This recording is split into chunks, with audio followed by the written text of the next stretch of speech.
Hello and welcome back to the Crime Reel.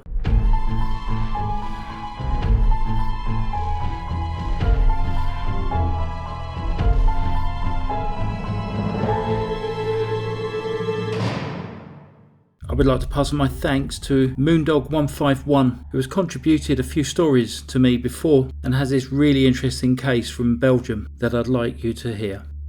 On December the 30th, 2016, a local hunter was out walking his dog in Vandoolaeghe in Belgium's West Flanders province.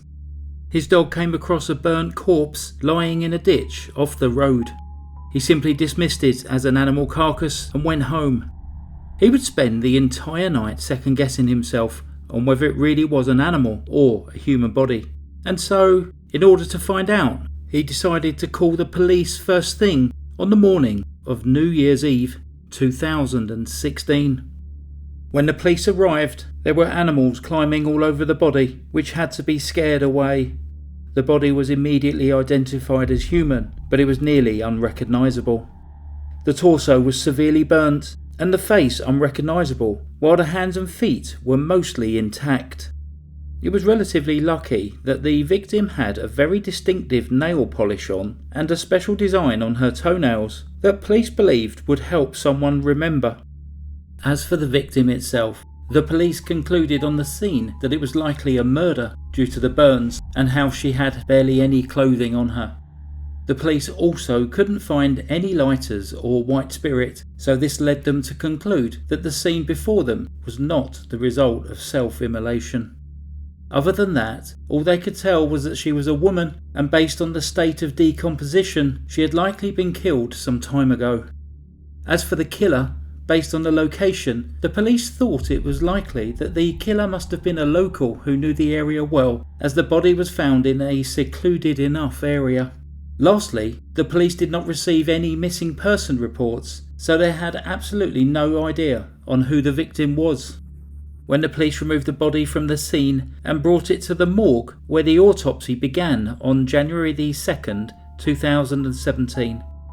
The medical examiner noted that there were numerous fractures on the woman's face, one on the skull and another near the eye socket. Her height was recorded at 1.44 metres tall, which is approximately 4 feet 8 or 4 feet 9. She was said to be young, placed roughly between the ages of 18 to 25. She also had a very pronounced overbite. She was not carrying any identification or a handbag or purse, only a necklace, it would seem. What they did find was a burnt piece of black plastic, which was likely the remains of a container that she was placed into when her body was set alight. Based on the shape of her skull, the coroner also determined that their Jane Doe was of Asian descent. The police force's first idea was that the victim could have been Narumi Kurosaki, who was a Japanese student that went missing from France on December the 5th. The police reasoned that her killer could have transported her body across the border and into Belgium to make it harder to link the body to her, and also to the killer. However, Narumi was ruled out very quickly.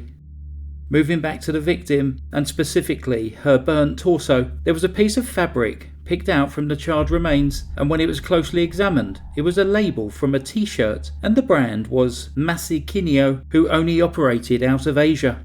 She also wore a unique watch manufactured in Japan with only 1,300 copies ever produced, and each one was only ever sold in Japan. Alongside the clothing tag, this indicated that rather than being a local with Asian ancestry, she likely hailed from Asia herself, either as a tourist, student, or a recent immigrant. With this in mind, the police reached out to all the Asian embassies in Belgium, but none had reported any of their nationals missing. They then questioned employees at the local immigration offices and also refuge centres, but unfortunately they couldn't be of much help towards this investigation. The police took this to mean that she had yet to be reported missing or had limited contact with her own family. The police proceeded to conduct door-to-door searches and asked the locals if they recognised or knew the woman, but Vandoolaeghe was a small and rural community, so none of the locals had seen any Asian women. The police then went to nearby beauty and nail salons and showed them the victim's nail polish, but nobody recognised it or remembered applying it. Many large-scale mushroom farms nearby were also known to employ a large number of Asian immigrant workers, so the police visited them and asked if any workers failed to show up to work. All Asian employees were accounted for, so unfortunately that didn't help with the inquiry. Continuing the investigations, the police also hit the streets to question local sex workers, which was another industry that many Asian immigrants took part in, but also this returned as a dead end. Then they visited many Asian-themed restaurants such as Thai or Chinese restaurants, but again, no employees were missing. Lastly, they ran her DNA, but they had no leads to compare it to, and Belgium didn't have its own DNA database, so the samples were sent to the databases of other neighbouring countries, but once again, this led to no success. While the police were chasing these leads in vain, forensic examiners were still sifting through the remains of the charred portion of the body to try and find anything else. Underneath the body, they found bundles of burnt newspapers, which were soaked in white spirit. Some of the newspapers remained unburnt, and so they could still be read. This actually proved to be the most helpful out of all of them, because from what remained, the police could read the headlines, identify that the newspaper was a Dutch publication named Metro, and that the article was printed on November the 21st, 2016. Therefore, their Jane Doe likely met her end sometime on November the 21st.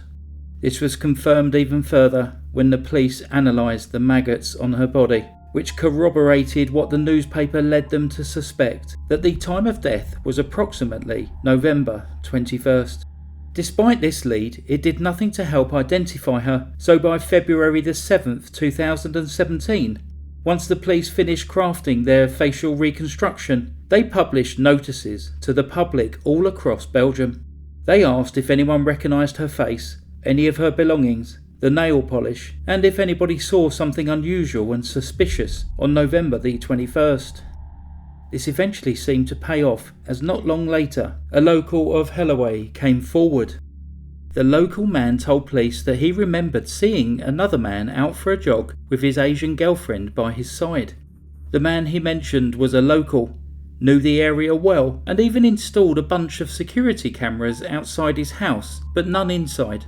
One of his hobbies was burning wood. He wasn't in a relationship after his previous partner left him, and by all accounts he seemed to have a preference for Asian women, as he would exclusively seek them out on dating websites. His Thai girlfriend and her daughter moved to Belgium with them. No one had seen them since, and he himself wasn't even in the country anymore, having seemingly fled to Thailand. There was a number of red flags about this incident. This information was shared with a judge, and after listening to all the evidence, the police soon made entry into this man's home. They ransacked his house and checked the drains of his sink in case any traces of blood or DNA remained. Despite their best efforts, there seemed to be no signs of any criminal activity, and no cleaning agents were detected either, so the murder likely happened elsewhere. For now, the Belgian police could only inform their Thai counterparts and simply wait. It didn't take long for them to hear back. The Thai police had found the man and his girlfriend and her daughter both alive and well, and all having a fun and enjoyable vacation. He had simply had a bunch of odd behaviours that would coincidentally implicate him, including a very poorly timed vacation. They also briefly investigated a man from Menon who was said to have a Nepalese girlfriend that hadn't been seen in a while, but thankfully she was also ruled out as being the victim. Now that these men were cleared, the police lost their only lead and thus were back to square one. The police would once again reissue all the notices on May the 2nd, 2018, but nobody came forward at that time. This murder was rapidly becoming a cold case, and their murder victim would seemingly remain a Jane Doe for the foreseeable future. On August the 13th, 2018, the Vietnamese embassy contacted the police in Belgium's capital, Brussels. They called after receiving a letter from a man back in Vietnam. He said that he hadn't been in contact with his daughter, 28-year-old Nguyen Thi Xuan since November the 21st, 2016. Nguyen was born into a modest family of 6 children, and out of all of her siblings, Nguyen was the most successful and academically gifted, so her parents focused most of their efforts on her. They invested heavily in her education, even taking up several loans to fund her further education. Eventually, they raised enough money for them to fund a trip to Nagoya in Japan for her to study abroad. While she was in Japan, she studied management and accounting, and then interior design, and finally bioengineering. But managing her studies was difficult on account of just how much more expensive living in Japan was than living in Vietnam. She had to take several jobs such as housekeeper at a hotel, a waitress at a restaurant, and also working at a supermarket. She also regularly needed to ask for money to be transferred to her from her parents, money that she was expected to pay back. Eventually, she found her way to an agency that supports the Vietnamese diaspora in Japan, and she thought it could help her with juggling her job, financial situation, and studies. At the same time, she met a Belgian man who happened to be in Japan, and the two really hit it off, even continuing to talk after he left Japan to return home to Belgium. Her parents, when told, did not approve of this relationship and wanted her to find a boyfriend closer to home. After her disappearance, the Vietnamese police did not conduct a particularly exhaustive investigation into her case. Once they heard about this mystery Belgian man, they concluded that she willingly left the country and ended their investigation right then and there. Strangely, they also added that even if she didn't leave for Belgium, she was still in Japan, so at the end of the day, there would be nothing that they could actually do. Nguyen's father was left trying to investigate and search for his missing daughter on his own, even posting up ads and notices all over Facebook, including the Vietnamese communities in Japan and Belgium, but he went 2 years without any successful leads.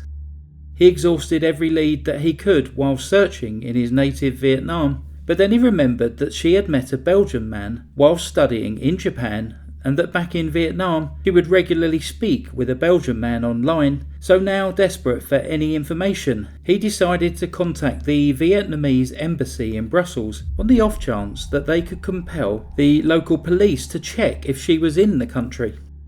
The embassy was informed of the body found in Belgium, and then that detail and information was then passed to the Vietnamese police. The Vietnamese police then took DNA samples from Nguyen's family. They also gave the police a mobile phone that Nguyen had returned to Vietnam. The phone and samples were placed in a sealed diplomatic suitcase and put on a plane from Vietnam to Belgium. As mentioned before, Belgium still didn't have a DNA database, and according to one source, this was the first time in Belgian history that DNA samples from a missing person were used to solve a case. The DNA specialists found that the samples from Nguyen's family matched the Helaway Jane Doe. Now that they had identified their victim, it was time to find her killer. It was quick thinking on the part of Nguyen's father to send the phone over to Belgium. They went through the contents and found a conversation that she had with her parents, which included pictures of her Belgian boyfriend. Text messages were also pulled from her phone, and they were written by a man in Belgium, pressuring her to fly to the country in the weeks leading up to her murder. Even Nguyen's father had received a text from a Belgian number saying, "Let your daughter come to Belgium. The tickets have already been paid for. I will take good care of her. It would be a waste of money if she didn't come." The man's passport and identity card could also be seen. However, there was just one problem. The man's name was supposedly John Rosiers. However, the identity card spelt the name with 2 S's instead of 1, an inconsistency.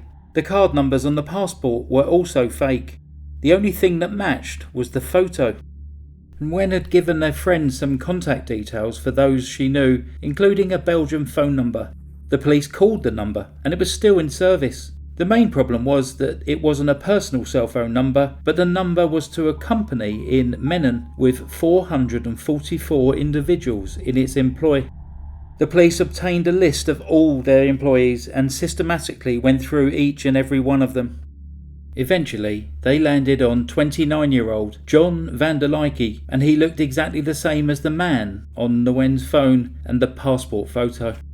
John had a girlfriend that he met in 2009 and moved in with her in 2013. Their infant son was born on October the 27th, 2016.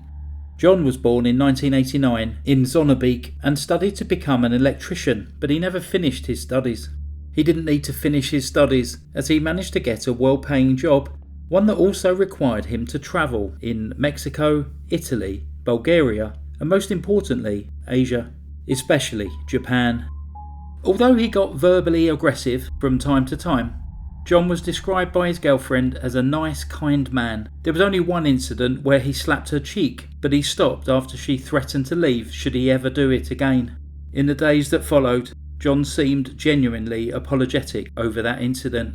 The girlfriend said that John would often use his phone almost every time that she saw him, but she always assumed that he was speaking with clients. She said he was reserved and modest, and never once worried about any infidelity during his trips abroad. Little did she know, John had travelled to Japan in May 2016 and met Nguyen via a dating site on which they both had normal conversations about their interests at first, before they soon turned the conversations into a sexual nature.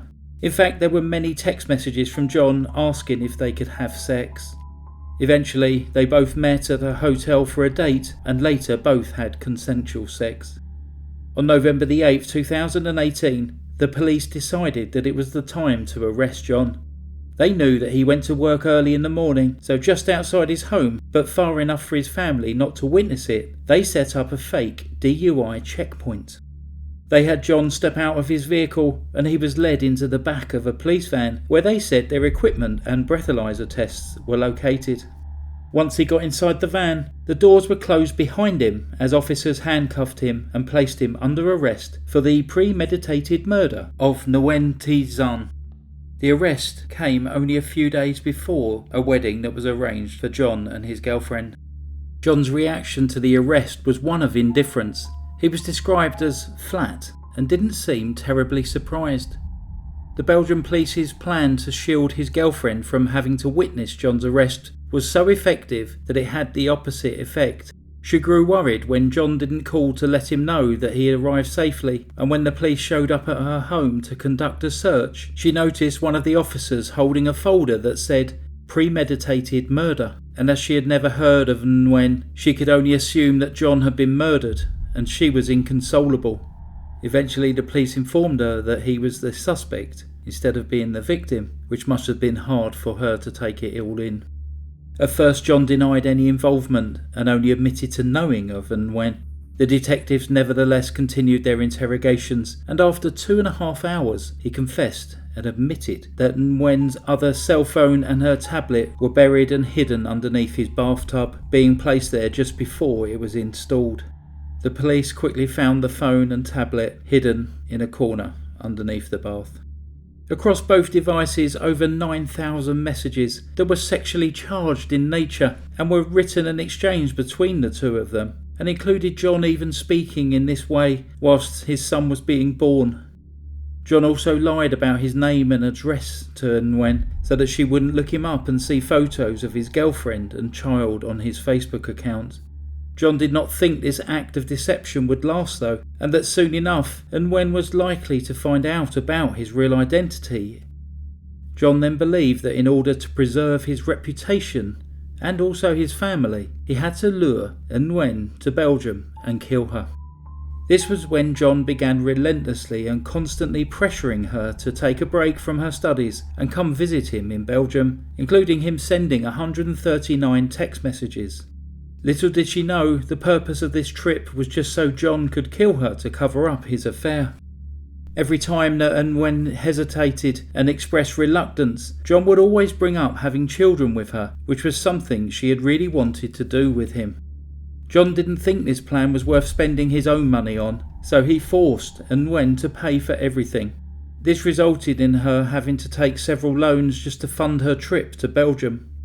She first landed in Helsinki in Finland and then got a connecting flight to Amsterdam in the Netherlands. before lastly paying for a ticket and boarding a train to Kortrijk, Belgium, where she had no accommodation or hotel booked.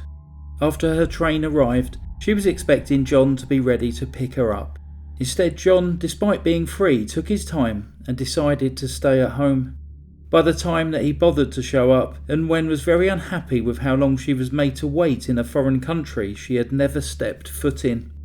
Once they got inside his car, John saw Nguyen on his phone, which he snatched away. This led to an argument before John finally explained that she couldn't stay or take any pictures and videos of her trip to Belgium because of his girlfriend and son.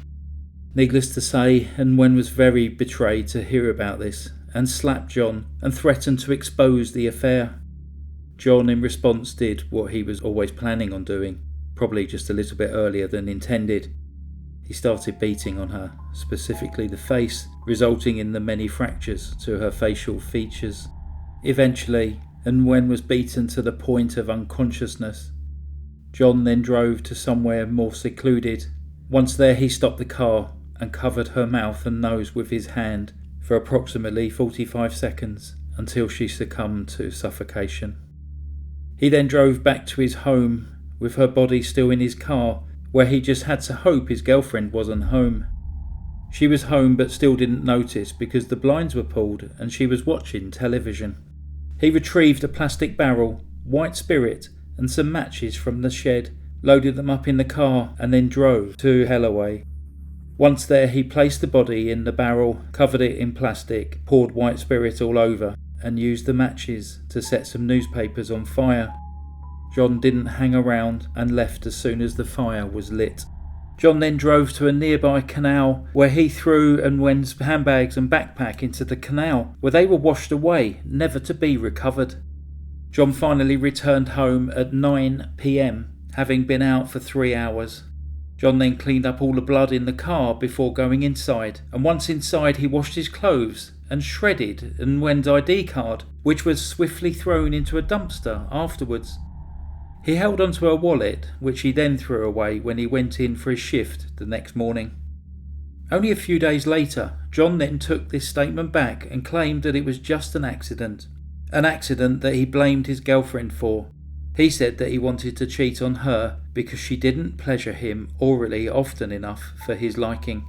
His logic was that if she fulfilled his sexual needs more often, then he wouldn't have cheated on her. If he never cheated, then he would never have met Nguyen. And if he never met Nguyen, then he wouldn't have killed her. Therefore, she should share some of the blame. This was said to be the final straw for her. She had visited him in prison 3 separate times, trying to be supportive, seek an answer for why, or maybe even prove his innocence. Hearing him say this motivated her to finally give up on John and completely cut him off. John's trial began on January the 8th, 2021, before the Assizes Court of West Flanders, and for the prosecutor that was prosecuting John, it was in fact his first ever case. On the first day of the trial, prosecutors sought to discount the insanity defence before it could even be raised. They submitted psychiatric reports showing that John knew what he was doing was wrong and that he wasn't a psychopath. He had a conscience that he actively ignored to carry out the murder. John expressed remorse during the trial, but it appears that very few believed him.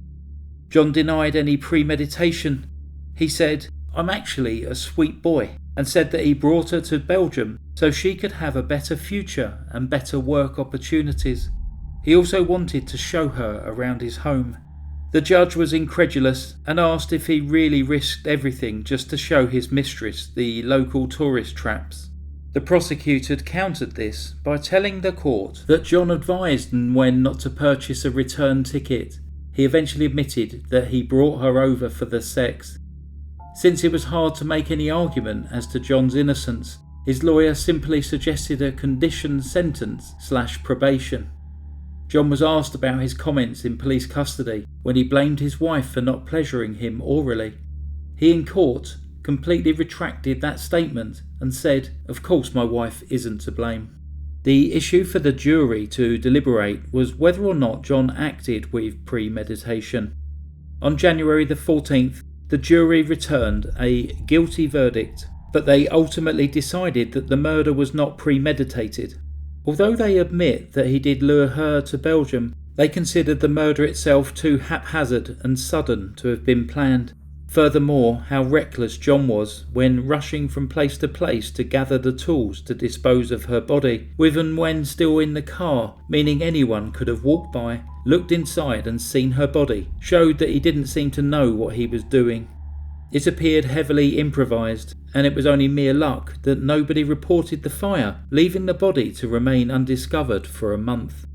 On January the 15th, 2021, John Vandoolaeghe was sentenced to 27 years imprisonment, which is 1 year less than what the prosecution had been asking for. He will be eligible for parole by November 2027 at the earliest. Many in Belgium were satisfied with the sentence, but Nguyen's family in Vietnam not so much, and were in fact shocked by the sentence. Apparently, John's conviction was how they learnt that capital punishment was not universal. They had been expecting the death penalty, since their own native Vietnam had it on the books, so they just assumed it must be the same over in Belgium. After the conviction, John's ex-girlfriend was asked about Nguyen, to which she revealed that she held no blame or animosity towards her. She said that because Nguyen didn't know about her, she was an innocent and blameless victim, and that it would be pointless to hate her for dating her partner. Her exact words were, "I don't feel any resentment towards that woman. I feel compassion above all. She believed his lies. She didn't know any better." That concludes today's case. Thanks once again to Moondog151 for covering this case and letting me present it. Thanks very much for listening to the Crime Reel. Stay safe. Goodbye.